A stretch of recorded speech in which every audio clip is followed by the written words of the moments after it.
সরকারকে আমার একটা প্রশ্ন, আমরা যদি যারা আমরা তো হাতে অস্ত্র নেই নাই, আমরা খালি লাঠি আর ইট নিয়ে নামছি, আপনারা কি আসেন রবার্ট বুলেট, অরিজিনাল বুলেট, বোমা, যে 4% রাইফেল নিয়ে নামছেন, আমাদের হাতে যদি অস্ত্র ওঠে আপনারা কি বাঁচবেন? একটা 4 কোটি রাজাকারের হাতে যদি অস্ত্র ওঠে আপনারা কি থাকতে পারবেন? আপনারা মাঠে আসতে পারবেন? এটাই আপনার কাছে প্রশ্ন। আমরা অস্ত্র ধরি না, যে হাতে কলম ধরি সে হাতে অস্ত্র ধরতে আমরা দুইবার চিন্তা করি। যে কোনো একটা গোষ্ঠী ছাড়া সমগ্র জাতির একটা, আপনি জিজ্ঞেস করেন ইন্ডিভিজুয়ালি, যদি সম্ভব হয় জিজ্ঞেস করেন, কেউ চায় না এই গভর্নমেন্ট কেয়ার, কেউ চায় না।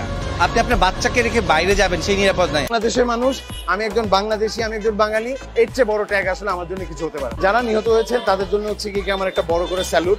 যুগে যুগে এরকম শহীদ জন্মায়, এখন এরকম শহীদ মুগ্ধ, শহীদ সাইড এটা তৈরি হয়ে গেছে এবং ওরা আসলে আমাদেরকে নতুন দিনের পথ দেখাচ্ছে, যার কারণে আমরা আজকে একবার যদি সব স্টুডেন্ট নাইমা যায়, এইসব ছাত্রলীগ, যুবলীগ, ছাত্রদল আর পুলিশ কেউ থাকবে না, টিকবে না। আপনারা কোনো নিউজ তো ছড়ান না, একমাত্র জমিনা টিভি ছাড়া। আপনারা এখানে যত সব বাতাবি লেবু ছাড়েন, বাতাবি লেবু, বুঝছেন? একটাও ছাড়েন না আপনারা, একবার মিথ্যা কথা বলবেন না। ওইখানে ছাড়েন, দেখেন আপনাদের হাতে যদি অস্ত্র ওঠে আপনারা কি বাঁচবেন? একটা 4 কোটি রাজাকারের হাতে যদি অস্ত্র ওঠে আপনারা কি থাকতে পারবেন? আপনারা মাঠে আসতে পারবেন? বাবা এখন কোথায় জানো? হ্যাঁ, কোথায়? মারা গেছে। বাবার সাথে কবে কথা হয়েছে তোমার? হ্যাঁ, আমার হয়েছে বাবার সাথে ওই কালকে। আর বাবাকে আমি লাভ ইউ বলছি। মোবাইলে তুমি কি বলো বলো তো? বাবাকে আই মিস ইউ বলি, আর বললাম আই লাভ ইউ, আর বাবাকে আসতে বলি। আপনি বাসায় বসে ফেসবুকে লিখতেছেন, এটারে ছোট মনে করেন না, কারণ কাজী নজরুল ইসলামের কলমের লেখাটাও কিন্তু ব্রিটিশদের মনে আগুন জ্বালায় দিছিল। তারপর ইন্টারনেট চলে আসলো, আর ইন্টারনেট আসার খুশিতে আমরা ভুলেই গেলাম যে কেন এতদিন ইন্টারনেট বন্ধ ছিল। মোবাইল চেক করা যাবে না, বিনা কারণে কাউকে তুলে নেওয়া যাবে না, নারী পুরুষের উপস্থিতি ছাড়া নারীদের ধরে নেওয়া যাবে না, এগুলো অবিলম্বে বন্ধ করতে হবে। 3 জন মহিলার ভয়ে আমাদের দেশের পুলিশ তটস্থ হয়ে রয়েছে, তারা বিশ্ববিদ্যালয়ে ঢুকলে নাকি খুব বড় সমস্যা হয়ে যায়। একই কার্ড খেলা হচ্ছে যে আমার বাবা কি করলেন সেজন্য আমি দায়ী। আমাদের সন্তানদের রক্ষা করার জন্য এসেছি, কারো বাপের প্রয়োজনে আমরা এখানে আসি।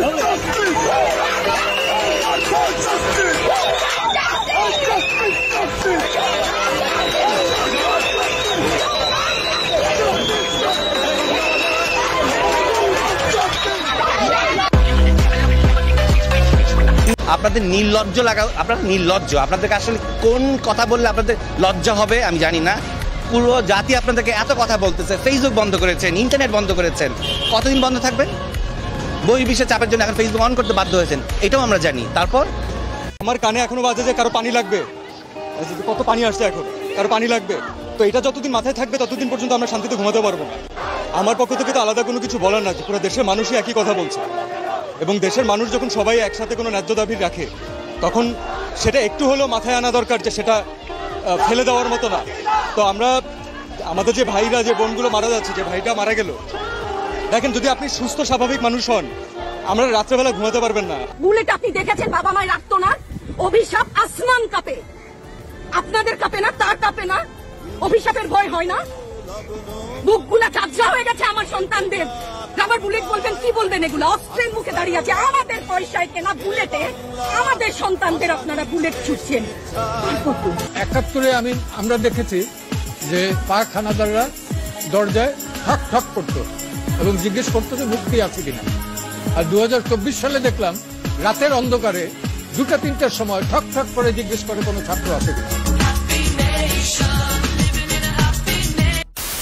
আপনি আপনার বাচ্চাকে রেখে বাইরে যাবেন, সেই নিরাপদ নয়।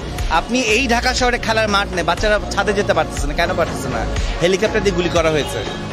মিথ্যাইটা কয়টা সত্যকে আপনারা আড়াল করবেন? আমাদের আন্দোলন বলে জিনিসটাকে আলাদা করার কিছুই নাই এখন। আর এখন যে কোনো একটা গোষ্ঠী ছাড়া সমগ্র জাতির একটা, আপনি জিজ্ঞেস করেন ইন্ডিভিজুয়ালি, যদি সম্ভব হয় জিজ্ঞেস করেন, কেউ চায় না এই গভর্নমেন্ট কেয়ার, কেউ চায় না। ওই একটা মারবেন 10টা আসবো, 10টা মারবেন লক্ষ আসবো, সারা দেশের মানুষ, মা বাপ সব একসাথে ওদের সন্তানকে মানুষ করার জন্য আমাদের কাছে শিক্ষকদের কাছে পাঠিয়েছিল। কি জবাব দিব? আমার তো কোনো মুখ নাই, আমি শিক্ষক আমার ভাষা নাই, তাদের কাছে হাত জোড় করে মাপ চাই, নিরাপত্তা দিতে পারি না, সারা রাত ঘুমাতে পারি না, তাই এসছি যে আজকে যদি কিছু বলে যাই এক পলক ঘুমাতে পারি। যেই বাবা মার বুকটা খালি হয়ে গেছে তাদের ঘরে কি চলে? মনে হয় রাস্তায় শহীদ হয়ে গেলে যদি এই লজ্জা আমার কিছুটা কাটে। এই অবস্থার সুস্থ থাকা অবস্থা কি? অবস্থা একটাই, বের হইতে হবে, বাস। আর কোনো কথা আছে? আমি যদি সুস্থ থাকতাম কিন্তু বাসায় থাকতাম, তাহলে আসলে কি লাভ হইতো? আছে না, আমি যদি সুস্থ থাকতাম বাসায় থাকতাম, তার থেকে অসুস্থতা ভালো। এই সরকারই না থাকুক, এই সরকার কি মানবে?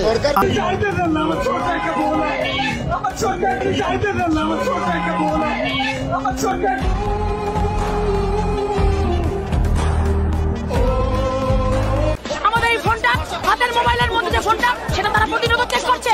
যারা যাদেরকে পাচ্ছে আন্দোলনের কোনো ফুটেজ, তাদেরকে গ্রেফতার করছে, তাদেরকে হয়রানি করছে। আমার ভাই বাসায় ঘুমাতে পারছে না কেন? আমরা কেন সাধারণ ছাত্রীরা, আমাদের উপরে কেন পুরুষদের হাত করবে? কেন আমাদেরকে টর্চার করা হবে? কেন আপনারা কি দেখেন নাই? এতগুলো মিডিয়া আপনারা কি দেখেন নাই? আপনারা কি